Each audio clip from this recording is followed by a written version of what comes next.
வணக்கம் நேயர்களே, நாம் இந்த பதிவில் பார்க்க போகிறது அதாவது பிப்ரவரிக்கு அப்புறம் கிளைரிசீடியா விதை ஏங்க எப்பவுமே தட்டுப்பாடாக இருக்குது அப்படின்னு நிறைய விவசாயிகள் கேட்டிருப்பீங்க. இது சம்மரில் மட்டும்தான் இந்த காய் நம்மளுக்கு நல்ல முதிர்ந்த நிலையில கிடைச்சி அந்த ஸ்டேஜில் நம்மளுக்கு விதை கிடைக்குங்க. அந்த வருஷத்தில் ஒரு டைம் மட்டும்தான் விதை கிடைக்கும்.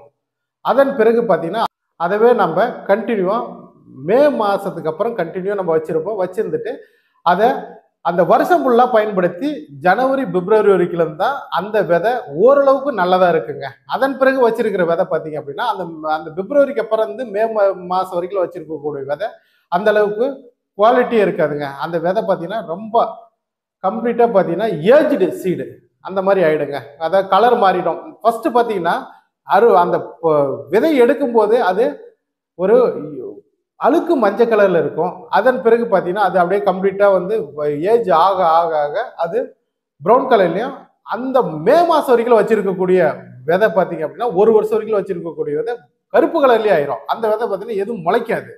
ஸோ எதனால அப்படி டிமாண்ட் அப்படின்னா ஜஸ்ட் அந்த வருஷத்துல ஒரு டைம் மட்டும் தான் கிடைக்குது. அதை நம்ம வருஷம் ஃபுல்லா வச்சிருக்க முடியாது அப்படின்றத இதை ஸ்டோர் பண்ணி வச்சிருந்தா நம்மளுக்கு தேவையான அந்த முளைப்பு திறனை அதிகப்படுத்துறது அந்த அளவுக்கு கொஞ்சம் வாய்ப்பு கிடையாதுங்க.